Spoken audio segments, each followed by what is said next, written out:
So I've been using the Erin Condren Life Planner for around about 5 months now, and today I want to give you my honest thoughts and opinions and let you know whether or not it's actually worth your money.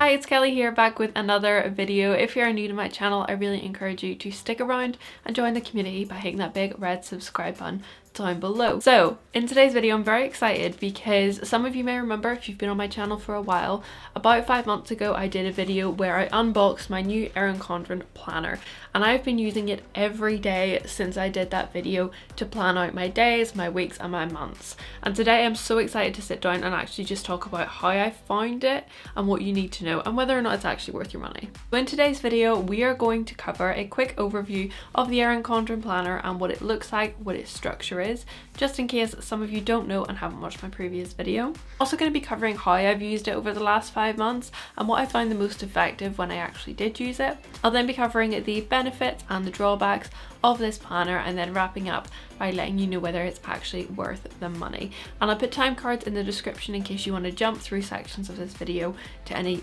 particular point. Let's start off by giving you all a quick reminder of everything you get with this planner. So firstly, this planner has really nice hardback laminated covers, and this is really helpful if you have, like me, water bottles that tend to spill even just a little bit in your bag sometimes.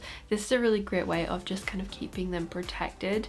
You can also get loads of different covers on the Erin Condren website for your planner, which is really nice. It gives you that bit of personalization to it. I have a yearly overview in here, so just an overview of the whole year calendar. There's also a goals section in here. This allows you to actually track your goals for the year, and you can add to it as the year goes on. There's tons of space in here for goals. Erin Condren planner also has these dividers for each month so that you can jump to each month, along with a little bookmark that you can use to mark your spot in the diary that also doubles up as a ruler. So within these months then you have a monthly overview on a double page spread, which is a calendar style, and you also have a page for notes and a page of a monthly overview to track to-dos for the month and that kind of thing. Weekly spreads are over 2 pages and they form a vertical layout so that you can track 3 different times of day or 3 different areas of your life that you want to keep things in your planner to mark. Additionally, the Erin Condren planner has some really nice quote pages which vary depending on the planner that you decide to buy. It also has lots of sections dotted throughout for extra notes, as well as an extra notes section at the back. It has a contacts section, it has some stickers, and it has a pocket for loose pages. So that's just a quick whiz through at some of the features of the Erin Condren planner and what you actually get included. Now I want to dive into how I've actually used this planner over the last 5 months. The first thing that I did when I purchased my Erin Condren planner after it arrived in the post is that I filled in my goals section. Now I actually only used 2 of the 12 possible spots for goals, simply because I want to be more focused on less goals instead of giving myself so many goals I'm trying to achieve that I end up achieving none of them. So it's really nice, you can put in your goal and then you can put in a couple of steps, which is what I've used it for. Each of the squares within this goals page has a top header section and then a few lines underneath for you to write. You could probably use this for either your goal and then a little explanation of it, but the way that I decided to use it is I put in my goal in the top header section and then a couple of points of how I was actually going to help myself reach that goal. A couple of actionable steps. Now these monthly spreads I've really used to track my key appointments and key dates within that month. So specifically if I'm traveling anywhere, any key appointments, hair appointments, nail appointments, COVID vaccines, which I'm sure we can all relate to in the last year, and I've also used it to track birthdays and that kind of thing. They also have a notes section down the right hand page side, which is quite helpful if there's any little bits and pieces that don't necessarily fit into a specific day but you want to put in a monthly overview. Then used the monthly overview section as a way to track the key things I'm going to do within that month. So the way that I use this is the top right hand section with the little circles. I use that for my key to-dos within that month. Use the left hand blank spot for usually more to-dos that I have, and then I use this small box with lines as my monthly goals, so anything that I want to achieve within that month, I usually put it in that box.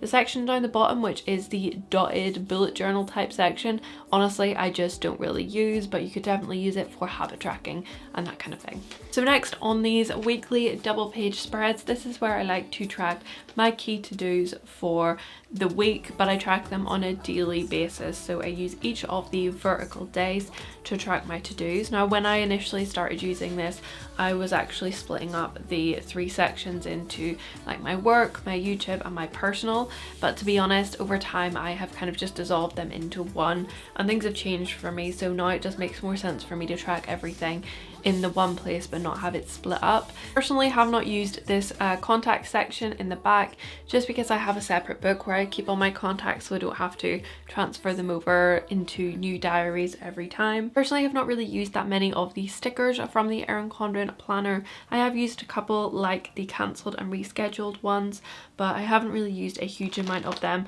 and I find the pocket at the back really helpful.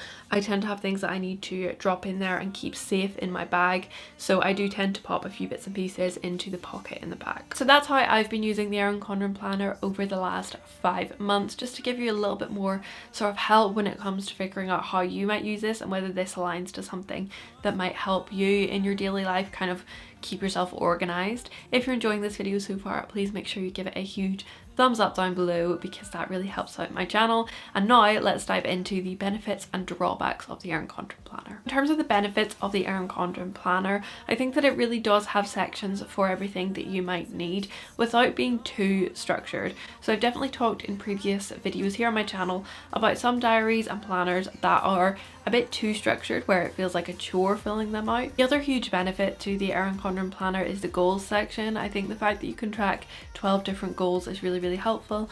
Also meaning that as time goes on through the year, if you meet one of those goals and you need to set new ones, you can do that really easily. You can add to them, you can tick things off. I think the goals spread in here is really nice. I think in terms of daily planning, it definitely gives you enough space to track to-dos for the day without being overly over the top and giving you loads of structure.